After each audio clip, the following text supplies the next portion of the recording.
اللهم صل على محمد اہل بیت الطیبین الطاہرین من المعصومین من یومنا ھذا الی قیام یوم الدین اما بعد فقد قال اللہ تبارک وتعالی فی کتاب المجید والفرقان الحمید وقوله الحق وهو اصدق الصادقین بسم اللہ الرحمن الرحیم یا ایھا النفس المطمئنہ ارجعی الی ربک راضیۃ مرضیہ فادخلی من عبادی وادخلی جنتی صلوات اللہم صل علی محمد عزیزان محترم، آج یہ ماہ محرم کی مجلس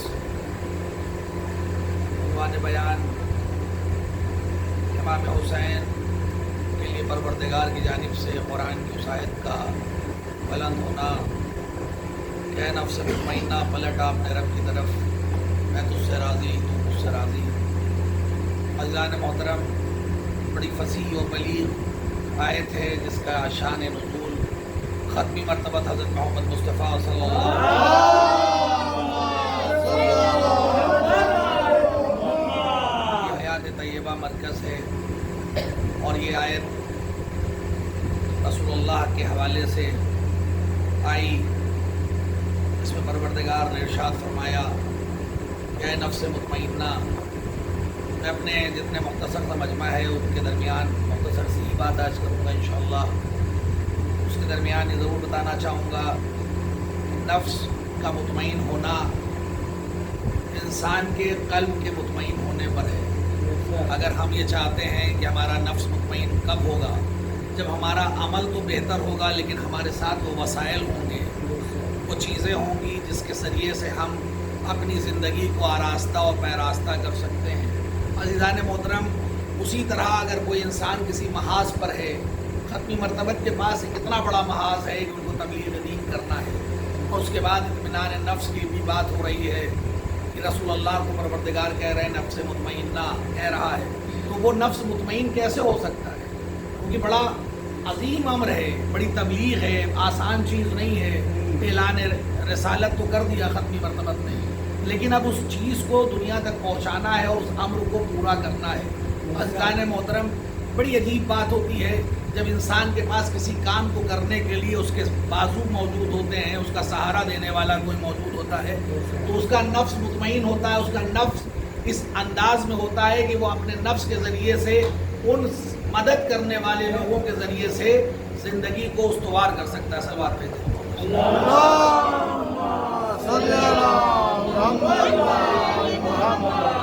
ختمی مرتبہ حضرت محمد مصطفیٰ صلی اللہ علیہ وسلم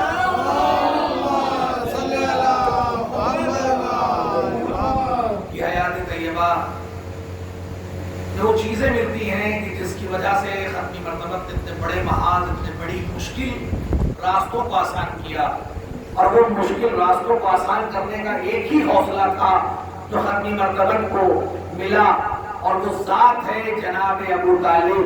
اگر جناب ابو طالب نہ ہوتے تو شاید رسول اللہ کسی بھی محاذ پر اپنے کو کامیاب اور مکمل نہ محسوس کر سکتے۔ اور نفس مطمئنہ اسی وقت مطمئن ہوا جب اعلان رسالت کرنے کے لیے رسول اللہ نے آواز دی۔ لوگوں نے کہا یہ کیا کر رہے ہو؟ وہی جناب ابو طالب ہے جنہوں نے آواز دی، بھتیجے تمہیں جو اعلان کرنا ہو کرو، جب تک تمہارا چچا موجود ہے تمہارے مقابلے میں کوئی نہیں آ سکتا۔ یہ وہ نفس مطمئنہ ہے جس نے سہارا دے کر رسول کے اس مشن کو کامیابی کی منزلوں سے ہمکنار کیا۔ یہ وہ جناب ابو طالب ہیں جن کی موجودگی سے اسلام کامیابی کی منزلوں سے ہمکنار ہوا۔ اب دنیا کیا کچھ کہے اس سے فرق نہیں پڑتا، لیکن اگر رسول کے قلب کو اطمینان ہے تو وہ ذات جناب ابو طالب ہے۔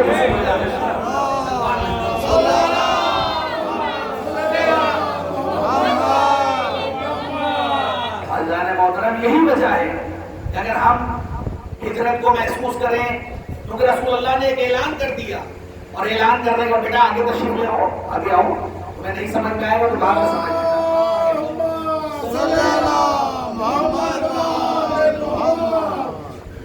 میں اس گھر کے جتنے افراد ہیں ان سے تو گزارش کر رہا ہوں کہ فرش ارضا بچھائے، آپ تشریف لائیں۔ جتنے بھی افراد باہر موجود ہیں ان سے گزارش کر کے تشریف لائیں۔ کم سے کم 10 منٹ ہو گیا۔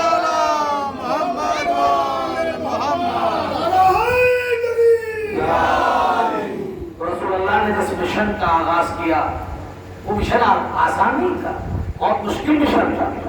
ہم آج ایک چھوٹا سا کام، ایک چھوٹی سی بات کرنا چاہتے ہیں تو وہ دنیا سننے کو آمادہ نہیں ہوتی، بلکہ حق کو باطل میں تمیز کرنا، دنیا کو حق کے راستوں سے ہمکنار کرنا ایک بڑا مشکل کام تھا۔ رسول اللہ نے اس کام کو آغاز کیا اس کا، اور یہی وجہ ہے کہ جس وقت دین اسلام کا آغاز ہوا، قولوا لا الہ الا اللہ تفلحوا کی آواز بلند ہوئی رسول اللہ نے، تو کتنے لوگ ان کے ساتھ تھے؟ بہت مختصر سے لوگ، لیکن جس ذات کی وجہ سے تقویت مل رہی ہے، جس ذات کی وجہ سے حوصلہ مل رہا ہے، وہ ذات ہے جناب ابو طالب، اور انہی کی وجہ سے وہ کارنامہ ہوا کہ تبھی یہ دین آگے بڑھتا رہا۔ اور یہی تو وجہ ہے کہ رسول اللہ کی معرفت لوگوں نے 40 سال کی عمر میں حاصل کی، کہ لوگوں نے جانا کہ رسول ہیں، لیکن جناب ابو طالب اس ذات کا نام ہے کہ جو رسول کی معرفت اس وقت رکھتا تھا جب رسول اللہ سے 6 سال کے تھے۔ آسان نہیں ہے، ابھی رسالت کا اعلان نہیں ہوا ہے، ابھی نبوت کا اعلان نہیں ہوا ہے، کوئی اعلان نہیں ہوا، لیکن رسول اللہ کے منصب سے اور ان کی معرفت رکھنے والی ذات جناب ابو طالب ہیں۔ آپ حضرات بزرگ کی طرف نہ پریشان ہو، مائک کو چھوڑ دیں سبھی۔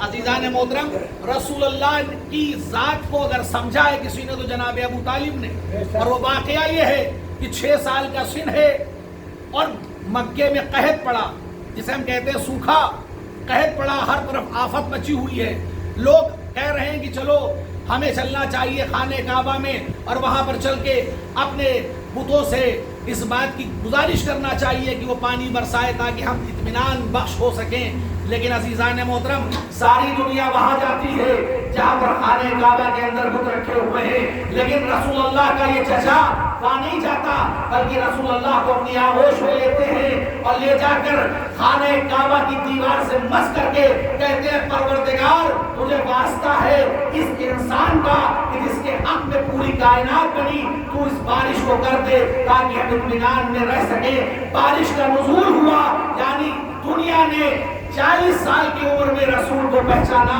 لیکن جناب ابو طالب اس وقت رسول کی معرفت رکھتے تھے جب دنیا رسول کو نہیں پہچانتی تھی۔ یہ معرفت جناب ابو طالب ہی تو ہے جس کے نتیجے میں دنیا کے ہر محاذ پر رسول اللہ کی دفاع کرتے ہوئے نظر آ رہے ہیں۔ یہ انسان نہیں ہے، یہ بشر نہیں ہے، بلکہ یہ نبوت کا ایک ایسا پیکر ہے جو دنیا کو صحیح راستوں سے ہمکنار کرا گیا ہے۔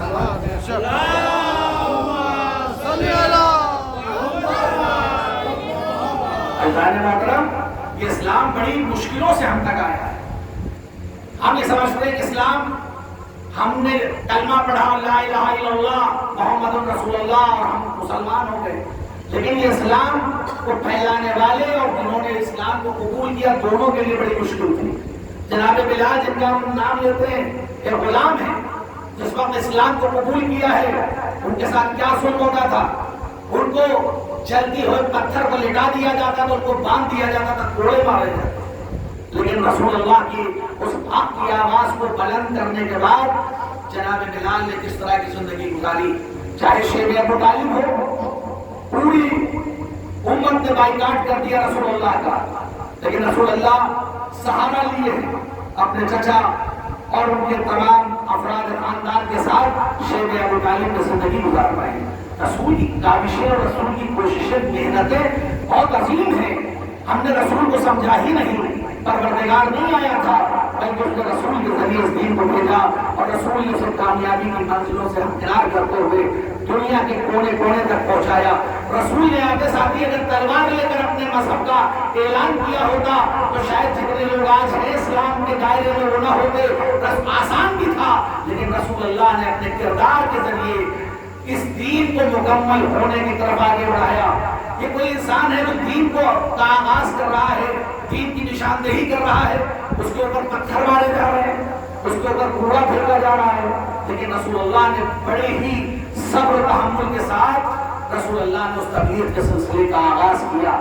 آسان نہیں ہے کہ جو انسان آپ کے اوپر برا بھلا تہمتیں اور لعنتیں کرے، آپ کو پتہ چلے کہ وہ انسان بیمار ہے تو آپ چاہیں اس کی رضا کی کرسی کے لیے، کبھی کوئی نہیں کر سکتا، لیکن رسول اللہ کا کردار ہے جو دنیا کو بتا رہا ہے کہ دیکھو اگر اس کردار کو اپناتے ہو تو رسول محمدی کہلانے کے حقدار ہو، ورنہ تمہیں حق نہیں ہے۔ رسول اللہ اس بڑھیا کے گھر جاتے ہیں، ایک بار وہ بڑھیا جو روزانہ کوڑا ڈالتی تھی آج ایک بار رسول اللہ کو دیکھتی ہے پریشان ہو جاتی ہے، کہتی ہے آج جب میں کمزور ہو گئی ہوں، آج میں جب بیمار ہوں تو تم میرا بدلہ مجھ سے لینے آئے ہو۔ ایک بار رسول اللہ نے کہا میں تمہارے مزاج کو پوچھنے آیا ہوں، میں تمہارا حال چال لینے آیا ہوں۔ اب ایک بار وہ بڑھیا کہتی ہے کہ مجھے تو بتایا گیا تھا کہ تم ایسے ہو، تم اتنے معذاللہ برے ہو، لیکن تمہارا کردار تو اتنا بلند ہے کہ تم مظلوموں کی کفالت کرنے کا حق رکھتے ہو۔ اب سمجھیے کہ جو انسان اپنی تلوار نہیں بلکہ اپنے کردار سے اسلام کی دفاع کرے اسے ختمی مرتبہ محمد مصطفیٰ صلی اللہ علیہ وسلم۔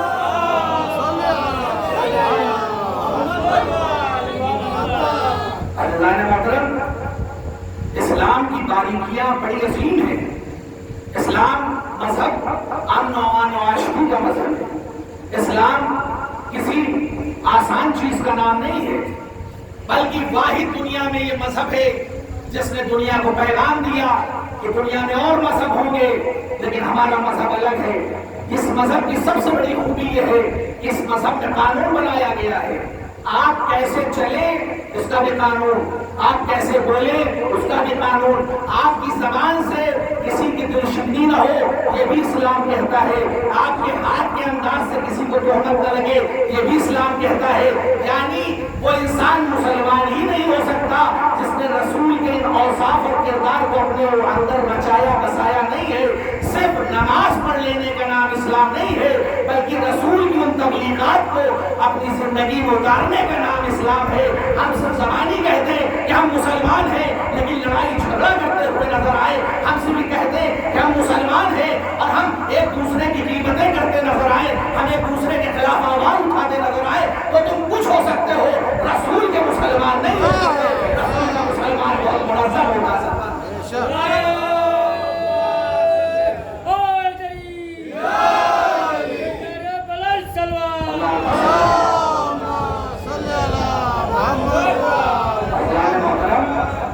یہ ضرور ہے کہ آپ تھک جاتے ہیں دن بھر، مجلس میں آتے آتے نیند آنے لگتی ہے اور کھانا کھا کے آنے کے بعد اور نیند آتی ہے، لیکن یہ مجلسیں چند روزہ ہے، اس میں بیٹھنا اتنا عظیم کارنامہ ہے کہ انسان اگر بیٹھ جائے تو نہ جانے 10 دنوں میں کتنے مبلغ سے زیادہ جان سکتا ہے۔ اور یہی تو وجہ ہے کہ جو لوگ مجلس امام حسین میں شرکت کرتے ہیں وہ ایک ہی گھنٹے میں نہ جانے کتنے علم سے واقف ہو جاتے ہیں۔ افراد جو یہاں پہ تشریف رکھتے ہیں، آپ سب یقین جانیے کہ اسلام کے ان اصولوں کو اپنی زندگی میں اتاریے۔ رسول اللہ کا پیغام جو ہے دنیا کے لیے، رسول اللہ نے پیغام دیا، کہا کہ اپنے پڑوسیوں سے محبت کرو، پڑوسیوں سے محبت کرو، بس اتنا ہی جملہ ہے۔ اگر وہاں کوئی بھوکا ہو تو اس کے بارے میں پتہ کرو، اس کو کھانا اس تک پہنچاؤ۔ کہیں کسی تاریخ میں نہیں لکھا کہ رسول اللہ نے کہا کہ آپ کے مذہب کا پڑوسی ہو ضرور یہ خیال رکھو، نہیں، اسلام بتاتا ہے پڑوسی پڑوسی ہے، چاہے وہ آپ کے مذہب کا ہو چاہے دوسرے مذہب کا۔ اسلام اس پیغام کو جو دنیا آج 1400 سال کے بعد جس بھائی چارے کو بڑھاتی ہے، رسول اللہ نے 1400 سال پہلے اس بھائی چارے کو بڑھا کے بتایا کہ دیکھو اسلام نہ کسی کو زحمت دینے کا نام ہے نہ کسی کو پریشانی دینے کا نام ہے، اسلام سب کی پریشانیوں کو دور کرنے کا نام ہے۔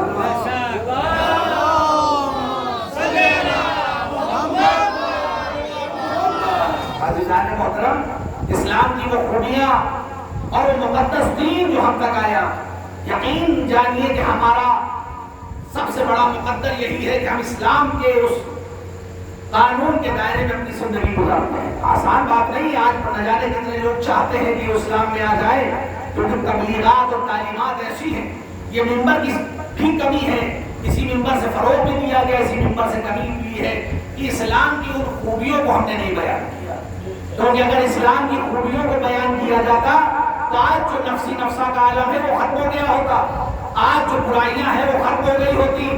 آج ہم نے اس اسلام کی خوبیوں کو نہیں بتایا، آج ہم نے اسلام کی خوبیوں کو بتایا ہوتا تو وہ خوبیاں ہمارے اندر جذب ہو چکی ہوتی۔ یہ آسان تھوڑی ہے اسلام کی خوبیوں پر عمل کرنا۔ یقین جانیے اگر ہم سچے مسلمان ہیں، ہم 5 وقت کی نمازیں پڑھتے ہیں تو ہمارے اندر وہ تکبر ختم ہو جانا چاہیے، کیونکہ اسلام نے پہلے ہی دن انسان کو جھکا کے بتایا کہ دیکھو تمہارا جھکنا تمہاری زندگی کی علامت ہے، اور بزرگ بہتر جانتے ہیں جو درخت تنے ہوئے کھڑے رہتے ہیں وقت کو تیز آتی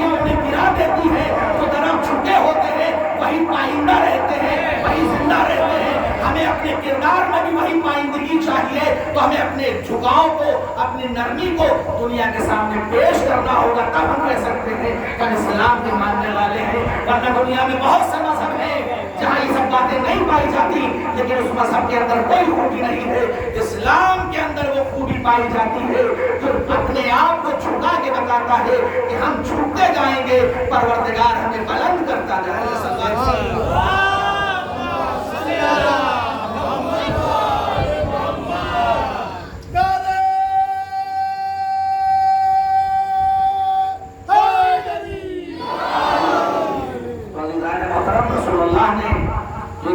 نفس حاصل کیا وہ جناب ابو طالب کے اطمینان کی وجہ سے، اور وہ اطمینان نہ ہوتا ختم مرتبت کے ساتھ تو شاید رسول اللہ اس کامیابی کے ساتھ اسلام کے فروغ کو آگے نہ کر سکتے۔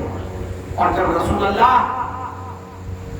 کے دفاع کرنے والی شخصیت جناب ابو طالب نہیں رہی تو کون ہے جو رسول کے اس دین کی دفاع کر رہا ہے؟ ہمارا پہلا امام علی بن ابی طالب علیہ السلام۔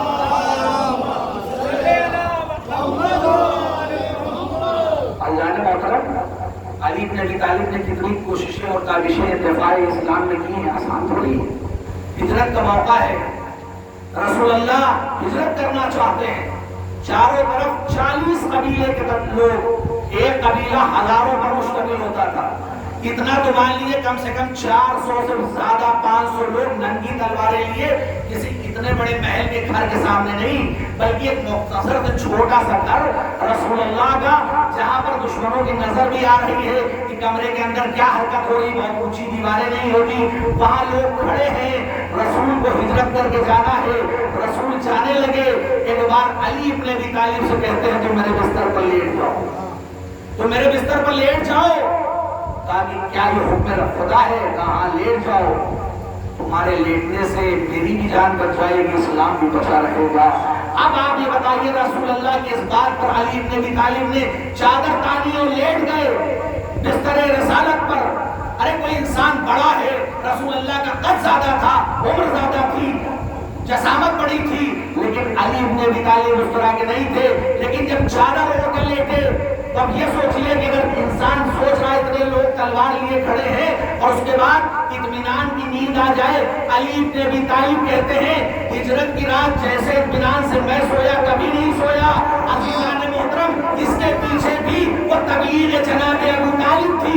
اگر علی ابن ابی طالب پہلی بار اس رسول کے بستر پر لیٹے ہوتے تو دنیا پہچان جاتی، لیکن جناب ابو طالب علی ابن ابی طالب کو بچپنے سے پریکٹس کرا رہے تھے، رسول کے بستر پر علی کو لٹا کر، علی کے بستر پر رسول کو لٹا کر دنیا کو بتانا چاہتے تھے تم یہ سمجھتے ہو کہ ان میں فرق ہے، لیکن جناب ابو طالب بتانا چاہتے تھے کہ جب رسالت کے بستر پر امامت آ جاتی ہے تو امام رسالت معلوم دیتی ہے، جب رسالت کے بستر پر امامت آ جاتی ہے تو امامت معلوم دیتی ہے۔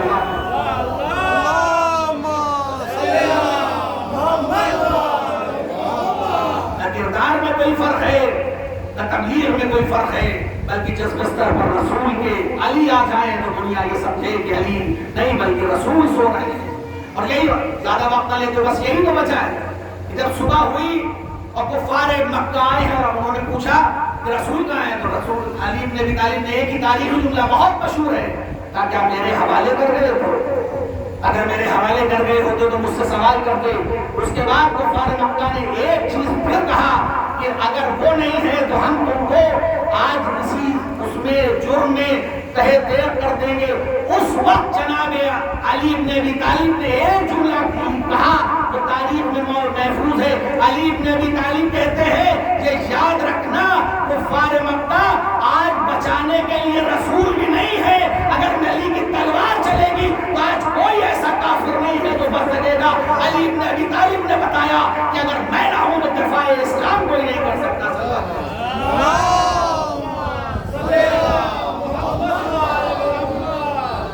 عزیزان محترم، یہ اسلام کی وہ تبلیغ ہے جو ترویج پاتی ہے، جو بلندی پاتی ہے جناب ابو طالب کے ایثار اور جناب علی ابن ابی طالب کے ایثار سے۔ یہ ایثار ہی تو ہے جو دنیا میں سب سے آگے ہے۔ بڑی قربانیاں پیش کی ہیں علی ابن ابی طالب نے، اور یقین جانیے ہمیں بھی اسی چیز کو محسوس کرنا چاہیے۔ آج ہم صلہ رحم کے بارے میں بہت باتیں نہیں کرتے. صلہ رحم یعنی کسی کی مدد کرنا، کسی کا کام انجام کر دینا. صلہ رحم ایک ایسی چیز ہے، اس میں بھی مذہب کی کوئی قید نہیں، لیکن اگر سب سے ضروری امر یہ ہے کہ آپ اپنے بھائیوں سے، اپنے خانوادے کے لوگوں سے صلہ رحم کریں. اور جب انسان صلہ رحم کرتا ہے تو روایتوں کے جملے ہیں کہ اس کی زندگی میں اضافہ ہو جاتا ہے. اگر کوئی انسان، رسول اللہ کہتے ہیں کہ اگر کوئی انسان 30 سال کی اس کی عمر ہے، اگر صلہ رحم کرے گا تو 36 سال کی عمر ہو سکتی ہے. لیکن اگر کوئی قطع رحم کرے گا، اپنے چاہنے والے، اپنے دوستوں، اپنے رشتہ داروں سے قطع رحم کرے گا، ان سے منہ پھیر لے گا، تو اگر 30 سال کی زندگی ہے تو وہ 25 سال یا 24 سال ہو سکتی ہے. یعنی اگر انسان صلہ رحم کرے گا تو اس کی زندگی بڑھے گی، اگر قطع رحم کرے گا تو اس کی زندگی گھٹ جائے گی. اس لیے ہمیں چاہیے کہ ہم اپنے چاہنے والوں سے، اپنے جاننے والوں سے، اپنے اہل خاندان سے صلہ رحم کریں.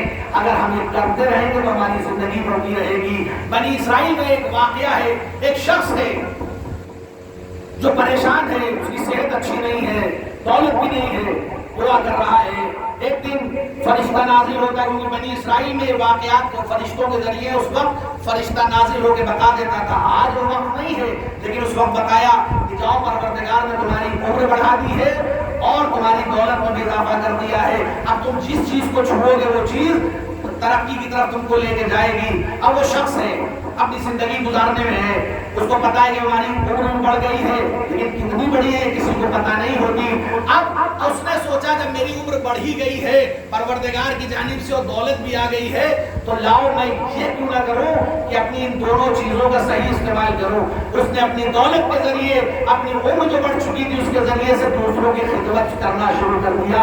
اتنی خدمت کیا اور اس کی دولت میں بھی اسی طرح اضافہ ہوتا رہا. وہ دوسروں کو دیتا رہا، دولت بڑھتی رہی. جب دولت اتنی بڑھ گئی تو اس کو لگا کہ اب آج پتہ نہیں، شاید مجھے لگ رہا ہے کہ میرے موت کا فرشتہ آئے گا، مجھے خبر دے گا.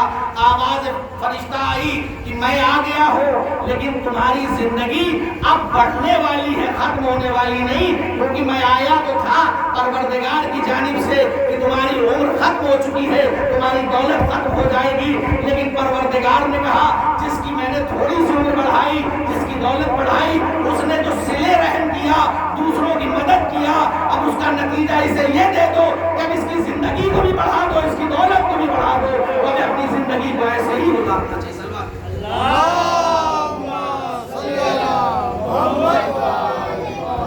عزیزان محترم، ہمیں وہ پیغام دنیا کے سامنے پیش کرنا ہے جو ہمارا پیغام امام حسین کا ہے. اگر ہم نے یہ سمجھا ہے کہ کوئی مجلس ہماری مجلس ہے تو ہماری سوچ غلط ہے.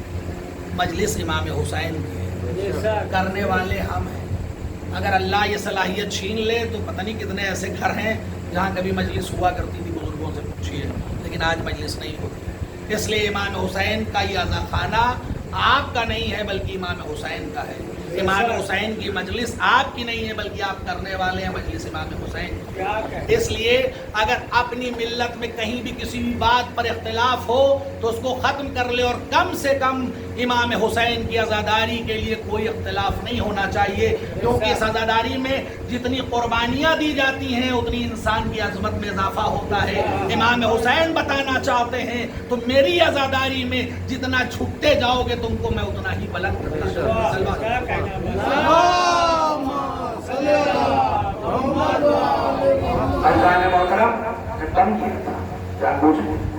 عزیزان محترم، ہمیں اپنے ان چیزوں پر زندگی گزارنا ہے جہاں پر ہم زندگی گزار رہے ہیں حوصلوں کے ساتھ. ختمی مرتبہ نے جو پیغام دیا، رسول اللہ نے جو پیغام دیا، آسان تھوڑی ہے.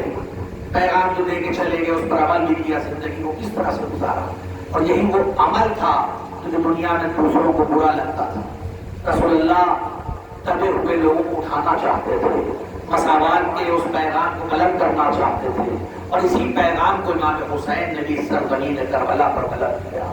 امام حسین کے چاہنے والوں میں کون کون لوگ ہیں؟ کوئی حبش کا تالا ہے، کوئی غلام جون ہے. کون ہے امام حسین کے چاہنے والے؟ جناب جون غلام ہے امام سید سجاد کے. جب سب لوگ اپنی جان کی قربانی دے رہے تھے وہ بھی آتے ہیں امام حسین کے قریب، آنے کے بعد کہتے ہیں آقا میں بھی آپ پر اپنی جان کو قربان کر دینا چاہتا ہوں، لیکن آقا حسین کہتے نہیں، جاؤ تم جاؤ، ابھی تمہارے خون کی ضرورت نہیں ہے۔ ایک بار کالا انسان ہے، بدن سے بدبو آتی ہے، افریقہ کا رہنے والا ہے، اندر آ کے کہتا ہے آقا کیا یہ وجہ ہے کہ میرا رنگ کالا ہے یا میرے پسینے سے بدبو آتی ہے؟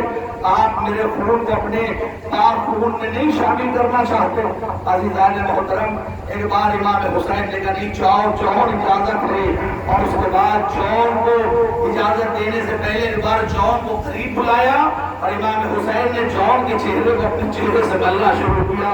روایتوں کے جملے ہیں جناب جون نے شہادت کے اس جام کو پیا، لیکن 11 محرم کو جب بنی اسد کے لوگ ایک ایک لاشوں کو دفن کر رہے تھے، ایک بار بنی اسد کے لوگ آتے ہیں اور آنے کے بعد کہتے ہیں آقا سمجھ میں نہیں آتا، سر تو نہیں ہے لیکن یہ کس کا لاشا ہے؟ کہا کیا ہوا؟ کہا اس کے بدن سے لے کے آسمان تک ایک نور کا سلسلہ ہے اور ایک خوشبو ہے جو بات جاری و ساری ہے۔ ایک بار امام سید سجاد آتے کہتے تمہیں نہیں پتا یہ میرے سید سجاد کے میرے غلام کا جسم ہے تو اس طرح سے ہو گیا جس سے خوشبو نکل رہی ہے۔ کہا کیوں؟ کہا کیونکہ اس کو یہ تمنا تھی کہ میرا خون اس طرح سے ہے جو بدبو نہ آتی ہو اس سے، میرا جسم کالا ہے۔ ایک بار امام حسین نے اس کو اتنا عظیم کر دیا، یعنی کربلا کے میدان میں مساوات سب سے زیادہ پیش کیا ہے۔ کربلا کے میدان میں امام حسین نے کسی کو چھوٹا نہیں بنایا ہے نہ کسی کو بڑا، بلکہ سب کو ایک ہی پلے میں، صرف سب امام حسین کے عزادار ہے۔ آج آپ کے معاشرے میں آپ کے دوست ہوتے ہوں گے نا، آپ دوستی کرتے ہیں، دوستی بڑی عظیم ہے، لیکن کبھی آپ پر وقت پڑے کیا سارے دوست آ جاتے ہیں؟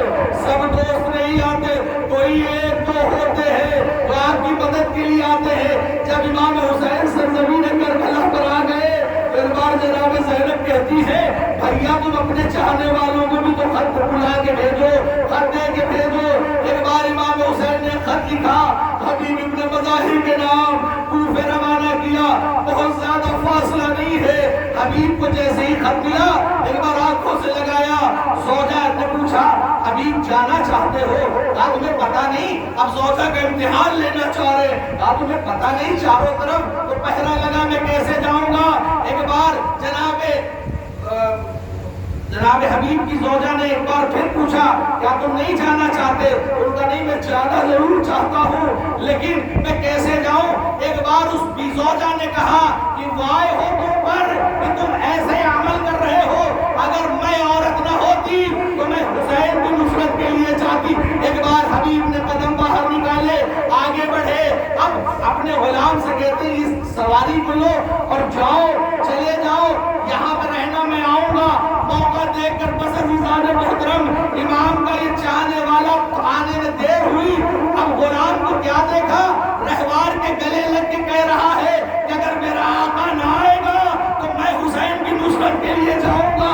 ایک بار جناب حبیب ابن مظاہر نے منظر دیکھا، کہا حسین آپ پر بڑا عظیم وقت ہے کہ غلام آپ پر جان دینا چاہتے ہیں۔ ہاں زدارو وہ وقت بھی آیا، ادھر سے زمین کربلا کے آگے سے دھول کا اڑنا شروع ہوا۔